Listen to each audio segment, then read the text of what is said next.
AP CM Chandrababu Delhi చేరుకున్నారు. ప్రధాని మోదీ సహా కేంద్ర మంత్రులతో చంద్రబాబు భేటీ కానున్నారు. సాయంత్రం 4:45 ప్రధాని మోదీతో భేటీ కానున్నారు. సాయంత్రం 6 గంటలకు కేంద్ర రైల్వే సమాచార ప్రసారాల శాఖ మంత్రి అశ్విని వైష్ణవ్తో భేటీ కానున్నారు. రాత్రికి లేదా రేపు ఉదయం కేంద్ర హోంమంత్రి అమిత్ షాతో భేటీ కానున్నట్లు సమాచారం.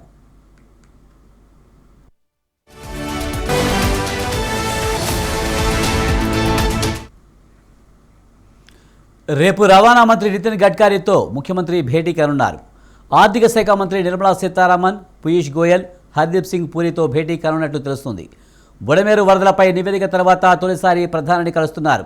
వరద సాయం, రైల్వే జోన్ ఏర్పాటు, విశాఖ ఉక్కు స్టీల్ అథారిటీ ఆఫ్ ఇండియాలో విలీనం, అమరావతికి ప్రపంచ బ్యాంకు నిధుల విధులు ఎటువంటి ఆటంకాలు లేకుండా చూడడం, పోలవరం నిర్మాణానికి నిధుల విడుదలపై ప్రధానితో చంద్రబాబు చర్చించనున్నారు. దీనిపై మరింత సమాచారాన్ని మా కరెస్పాండెంట్ సంతోష్ అందిస్తారు. సంతోష్, ఢిల్లీకి ముఖ్యమంత్రి చంద్రబాబు నాయుడు వెళ్తున్నారు, పూర్తి సమాచారం ఏంటి?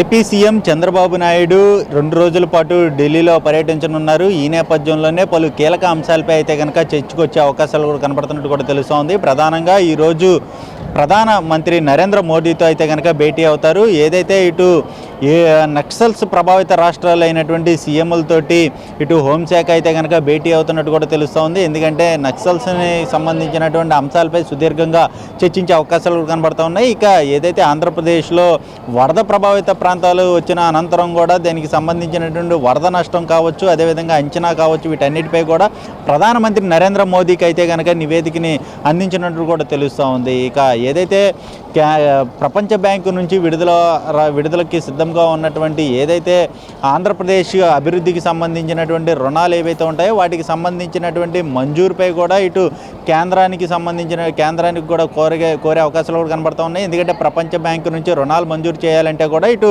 కేంద్రం అనేది కూడా మధ్యత్వం వహిస్తూ ఉంటుంది. ఎందుకంటే దీనికి సంబంధించి ఇప్పటికే కూటమి ప్రభుత్వం అధికారంలో ఉన్న నేపథ్యంలోనే ఇటు పూర్తి స్థాయిలో అయితే కనుక కేంద్ర సహాయ సహకారాలు ఉంటున్న నేపథ్యంలోనే ఇటు ఎటువంటి జాప్యం తలెత్తకుండా కూడా త్వరితగతిన అయితే కనుక ప్రపంచ బ్యాంకు నుంచి రుణాలు వచ్చే అవకాశాలు కూడా ఇటు కనబడే విధంగా కూడా ఇటు కేంద్రాన్ని కోరే అవకాశాలు కనబడుతూ ఉన్నాయి. ఇక ప్రధానంగా చూసుకున్నట్లయితే కనుక అమరావతి రాజధాని కావచ్చు, అదేవిధంగా పోలవరంకి సంబంధించినటువంటి నిధులు ఏవైతే ఉంటాయో ఇప్పటికే కేటాయించడం జరిగింది. దానికి సంబంధించినటువంటి పోలవరం అంశాన్ని కూడా పూర్తి స్థాయిలో త్వరగా పూర్తి చేసే విధంగా కూడా ఇటు నివేదిక అందించే పనిలో కూడా ఉన్నట్టు తెలుస్తూ ఉంది. ఇక ఏదైతే విశాఖకి సంబంధించినటువంటి రైల్వే జోన్ ఏదైతే ఉందో దానికి సంబంధించినటువంటి విశాఖ మంత్రి ఏదైతే రైల్వే మంత్రి అయినటువంటి వైష్ణవ్తో సైతం కూడా ఇటు చంద్రబాబు నాయుడు భేటీ అయ్యే అవకాశాలు కనబడుతూ ఉన్నాయి. అయితే 2 రోజుల పర్యటనలో భాగంగా పలు కీలక అంశాలపై అయితే కనుక సుదీర్ఘంగా చర్చించే అవకాశాలు అయితే కనబడుతున్నాయని చెప్పుకోవాలి. ప్రధానంగా తొలితైతే ఈరోజు ప్రధానమంత్రి నరేంద్ర మోదీ మరికొద్ది సేపట్లో అయితే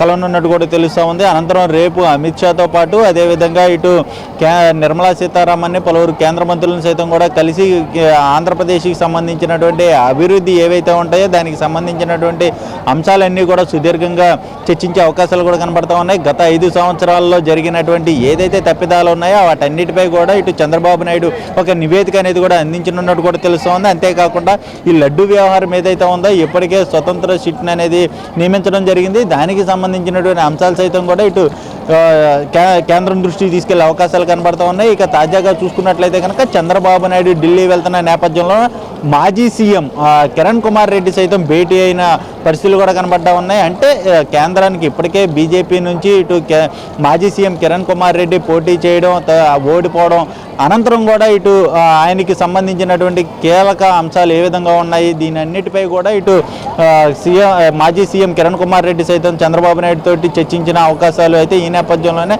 కొన్ని కీలకమైనటువంటి అంశాలు సైతం కూడా వచ్చే అవకాశాలు కూడా కనబడుతున్నట్టు కూడా తెలుస్తోంది. ఏదేమైనప్పటికీ చూసుకున్నట్లయితే కనుక 2 రోజుల పర్యటనలో రాష్ట్ర అభివృద్ధే కాకుండా దీనికి సంబంధించి ఏదైతే లడ్డూ వ్యవహారాలు గత 5 సంవత్సరాల్లో జరిగినటువంటి అవకతవకలే కావచ్చు, అదేవిధంగా ఈ విజయవాడ బుడమేరుకి సంబంధించినటువంటి వరద ప్రభావిత ప్రాంతాల్లో కేంద్రం ఇప్పటికే సహాయ సహకారాలు అందించిన నేపథ్యంలో వీటన్నిటిపై కూడా ఇటు చంద్రబాబు నాయుడు సుదీర్ఘంగా పలువురు కేంద్ర మంత్రులతో పాటు ప్రధాని నరేంద్ర మోదీకి నివేదిక ఇచ్చే అవకాశాలు కూడా కనబడతా ఉన్నాయని చెప్పుకోవాలి. Vijay. Right, thank you Santosh.